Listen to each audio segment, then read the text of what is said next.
చింతమడక ముద్దుబిడ్డ గౌరవనీయులు పెద్దలు కేసీఆర్ గారు మరి ఎక్కడ ఎవరు మాట్లాడక ముందు తెలంగాణ రాష్ట్రం అవసరం ఏంటి, తెలంగాణ రాష్ట్రం ఎట్లా సాధించాలి అని చెప్పి కంకణబద్దులై బయలుదేరి మొత్తం రాష్ట్రమంతా కూడా తిరిగి అందరినీ మేల్కొల్పి తెలంగాణ ఉద్యమానికి ముందట తీసుకుపోయినారు. మరి ఆయన తనట్లా ముందడుగేసిండు కాబట్టే మరి వాళ్ళ తెలంగాణ రాష్ట్రం వచ్చింది. అందులో ఏమాత్రం సహం లేదు. అవునా కాదా? అంటే చింతమడక గడ్డ అంటే అంత పవర్ఫుల్ గడ్డ. చింతమడక మట్టి నుంచి ఒక ఉద్యమం పుట్టింది. దానితోని దేశ చరిత్ర మారింది, మన రాష్ట్ర చరిత్ర మారింది. మరి అదే చింతమడక గడ్డ నుంచి ఇవాళ ఇక్కడికి నన్ను ఆహ్వానించి బతుకమ్మకు రమ్మని మీరు నన్ను పిలిచినందుకు చాలా సంతోషం. ఎందుకంటే చాలా ఏండ్లు నేను రాలేదు చింతమడకకు, మీ అందరికి కూడా తెలుసు. కానీ ఈ సంవత్సరం ప్రత్యేకమైన పరిస్థితులు ఉండే, పోయిన సంవత్సరం ఇంకొక రకమైన బాధాకరమైన పరిస్థితులు ఉండే. కానీ ఈ సంవత్సరం ప్రత్యేకమైన పరిస్థితుల్లో కూడా మరి నన్ను హక్కున చేర్చుకొని మీరందరికీ ఇక్కడికి రమ్మన్నందుకు నిజంగా ధన్యవాదాలు. మీకు ఒక మాట చెప్పాలి, ఎవరికైనా కన్న ఊరంటే చాలా ప్రేమ ఉంటది. ఎవరికైనా కూడా సొంత ఊర్లో అనేకమైన జ్ఞాపకాలు ఉంటాయి. నాకైతే చిన్నప్పటి నుంచి మన చింతమడకలో కులాలకు మతాలకు అతీతంగా అందరం కలిసి అన్ని పండుగలు చేసుకున్నట్టు చాలా బలంగా గుర్తుంది. నేను 7, 8, 9, 10 తరగతుల వరకు కూడా ప్రతి సందర్భంగా ఇక్కడికి వచ్చేది. దసరాకు, బతుకమ్మకు అందరం అన్ని కులాలను కలిసి మంచిగా ఆడుకున్నాం. మీరు ఏదైతే మన చింతమడక ఏదైతే నాకు నేర్పించిందో అన్ని కులాలను కలుపుకోవాలి, అన్ని మతాలను కలుపుకోవాలని మన చింతమడక ఏదైతే నేర్పించిందో నేను దాన్నే ధైర్యంగా తీసుకొని మొత్తం తెలంగాణ అంతా తిరిగి ప్రతి పల్లెలో ఈ బతుకమ్మను తీసుకొని తిరిగిన. మీ అందరికీ తెలుసు, తెలంగాణ ఉద్యమంలో బతుకమ్మ ఎత్తుకొని ప్రతి పల్లెలో కాళ్ళకు బల్పం కట్టుకొని తిరిగిన అంటే నాకు ఈ చింతమడక ఇచ్చిన ధైర్యమే తప్పితే ఇంకొకటి కాదు. అందుకనే చింతమడక ప్రజలందరికీ మళ్ళొకసారి శిరస్సు వంచి నేను నమస్కారాలు తెలియజేస్తా ఉన్నాను.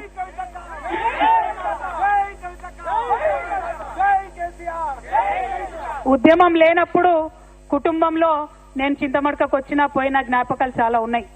ఉద్యమం ప్రారంభమైన తర్వాత 2004లో కేసీఆర్ గారు ఉద్యమ నాయకుడిగా మరి ఆయన రిజైన్ చేసి ఎంపీగా పోయినప్పుడు ఇక్కడ నుంచి రాజకీయంగా ఇంకొకరిని తీసుకొచ్చి ఇక్కడ పెట్టిండ్రు. మరి ఆనాటి నుంచి ఈనాటి వరకు మీ అందరికీ తెలిసిందే, సిద్దిపేట రావాలన్నా చింతమడక రావాలన్నా అదేదో ప్రైవేట్ ప్రాపర్టీ లాగా కేజీఎఫ్ లాగా ఎవరు రావాలన్నా కొంత ఆంక్షలు వచ్చిన విషయం మీ అందరికి కూడా తెలిసిందే. ఇయాలటికి కూడా ఆ ఆంక్షలు ఉన్న విషయం మీ అందరికీ తెలిసిందే. కాకపోతే ఈ చింతమడక గడ్డ చిరుతపులిని కన్న గడ్డ, కేసీఆర్ కన్న గడ్డ. ఇటువంటి గడ్డ మీద ఎవరి ఆంక్షలు కూడా నైజాంతా అని ఇవాళ ఊరంతా కదిలి వచ్చి మీరు ఈ బతుకమ్మ పండుగ చేసుకోవడమే సాక్ష్యంగా నేను భావిస్తా ఉన్నాను. మరి ఇదే ఒరవడి కొనసాగాలి. ఎందుకంటే మీ ఆశీర్వాదంతోనే ఒకసారి కేసీఆర్ గారు ఇక్కడి నుంచి ఒక భూకంపం పుట్టించి తెలంగాణ రాష్ట్రం తీసుకొచ్చి మీ ముంగట పెట్టిండ్రు. మరి మీరు ఆశీర్వాదం ఇస్తే ఇది నా జన్మభూమి, ఇది నా అమ్మగారిల్లు. మరి ఈ జన్మభూమే మరి భవిష్యత్తులో కర్మభూమి కూడా కావచ్చు, ఎవరం కూడా చెప్పలేము. కాబట్టి మీ ఆశీర్వాదం ఉంటే ఏదైనా సాధ్యమవుతుందనే విషయాన్ని నేను ఈ సందర్భంగా మీకు తెలియజేస్తా ఉన్నాను. మళ్ళీ ఒకసారి ఒకటే మాట, మనం తెలంగాణ వాళ్ళం ఎవరి ఆంక్షలకు భయపడేటోళ్ళం కాదు. ఆనాడు ఆంధ్రోళ్ళు పెద్ద పెద్ద నాయకులు 100 ఆంక్షలు పెడితే తోసుకొని పోయి ముళ్ళ కంచెలు దాటుకొని పోయి బుల్లెట్లకు ఎదురుగా పోయి ఉద్యమం చేసినటువంటి వారసత్వం ఉన్నది. ఏదో రాజకీయంగా కొన్ని ఆంక్షలు పెడితే ఎవరు ఆగేది లేదు. ఖచ్చితంగా చింతమడకకు వస్తాం, సిద్దిపేటకు వస్తాం, ఒకసారి కాదు మళ్ళా వస్తాం. ఆంక్షలు పెడితే ఇంకా ఎక్కువ సార్లు వస్తాం అని ఈ సందర్భంగా తెలియజేస్తూ, మరి ఇట్లా రావడం వల్ల ఇక్కడి నుంచి ఆలోచన చేయడం వల్ల తెలంగాణ ప్రజలకు మేలు జరగాలి. మీ అందరికీ తెలుసు, కేసీఆర్ గారు చింతమడకలో పుట్టిన బిడ్డ మనందరం తలెత్తుకొని పనిచేసేలాగా రాష్ట్రం తీసుకొచ్చి పెట్టిండు. మరి చంద్రుడు అని పిలుస్తారు చాలా మంది ఇక్కడ, చంద్రం సార్ అంటారు చింతమడకల. మరి అట్లాంటి చంద్రుడికి ఇవాళ మచ్చ తెచ్చే పని కొంతమంది చేసిండ్రు. నేను అదే మాట చెప్పిన, మచ్చలేని చంద్రుడికి మీరు మచ్చ పెట్టిరనే మాట చెప్పిన. మీరు మచ్చ పెట్టిరని నేను చెప్పంగానే తల్లిని పిల్లని కాకుండా బాపిండ్రు. అట్లయినా కన్న ఊరు, అమ్మగారి ఊరు మీరు నన్ను కడుపులో పెట్టుకొని రండి, మీరు తప్పకుండా ధైర్యం కోల్పోకండి, మా ఊరికి రండి, అమ్మగారి ఊరికి రండి అని మీరు పిలిచిండ్రు. అందుకే చెప్తున్నా, మీ మేలు ఈ జన్మలో మర్చిపోలేను. నేను ఈ సంవత్సరం డెఫినెట్ గా బాధతోనున్న, క్లిష్టమైన పరిస్థితుల్లో ఉన్న కుటుంబానికి దూరం చేసిండ్రు అనేటటువంటి బాధతో ఉన్న సమయంలో ఊరు వాళ్ళందరూ అండగా నిలబడి మరి నన్ను పిలవడం చాలా సంతోషం. ఎన్నడూ కూడా సంతోషంలో ఉంటే ఎవరైనా పిలిస్తే తింటారు, పోతారు, మర్చిపోతారు. కానీ దుఃఖంలో ఉన్నప్పుడు ఉన్నోళ్లే నిజమైన స్నేహితులు. ఇవాళ దుఃఖంలో ఉన్నటువంటి నాకు అండగా నిలిచినటువంటి మీ అందరికీ మళ్ళొకసారి హృదయపూర్వకంగా నేను వందనాలు తెలియజేసుకుంటున్నా. మీ అందరికీ తెలుసు, కొంచెం బాధ అవుతుంది, మీ ఇంటి ఆడబిడ్డను కాబట్టి మీరు అర్థం కూడా చేసుకుంటారని నేను అనుకుంటున్నా. పెళ్లి అయి అప్పగింతలు చెప్పి తల్లిదండ్రులు నిడిచిపెట్టిపోతేనే బాధ ఉంటుంది.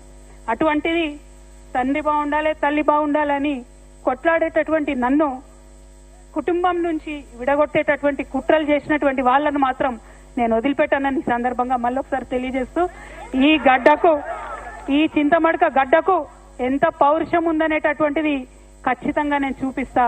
ఆ చూపించేటటువంటి నా ప్రయాణంలో మీరందరూ కూడా నాతో అండగా నిలవాలని చెప్పి మనస్ఫూర్తిగా మీ అందరూ కూడా నేను కోరుతా ఉన్నా.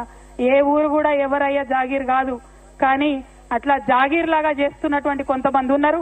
వాళ్ళ సంగతి కూడా, వాళ్ళ భర్తం కూడా ఫ్యూచర్ లో పడతామని ఈ సందర్భంగా తెలియజేస్తూ, మరి నాకు మంచి ధైర్యాన్ని ఇచ్చి చిన్నప్పటి నుంచి ఆటపాట నేర్పి కులాలకు మతాలకు అతీతంగా మరి ఖచ్చితంగా ప్రజలతో కలిసి ఉండాలని నేర్పినటువంటి మా ఊర్లో మళ్ళొకసారి ధన్యవాదాలు తెలియజేస్తూ, మా ఆడబిడ్డలందరూ వెయిట్ చేస్తున్నారు బతుకమ్మ ఆడుకోవడానికి. డిస్టర్బ్ చేయకుండా మగపిల్లలందరూ బయటికి పోతే డీజే పెడితే మేమందరం కొంచెం సేపు ఆడుకుంటాం ఆనందంగా. ఎందుకంటే బతుకమ్మ అంటేనే ఆట, బతుకమ్మ అంటేనే పాట కాబట్టి ఈ ఆట పాటలో మరి మునిగి తేలడానికి వచ్చిన నాకు కొంత మా మగపిల్లలంతా సహకరించి గ్రౌండ్ వదిలిపెట్టి పోవాలి. డీజే పెడితే ఖచ్చితంగా అందరం ఆడుకుంటాం. అంజి పాట పాడతారా? జై తెలంగాణ, జై కేసీఆర్.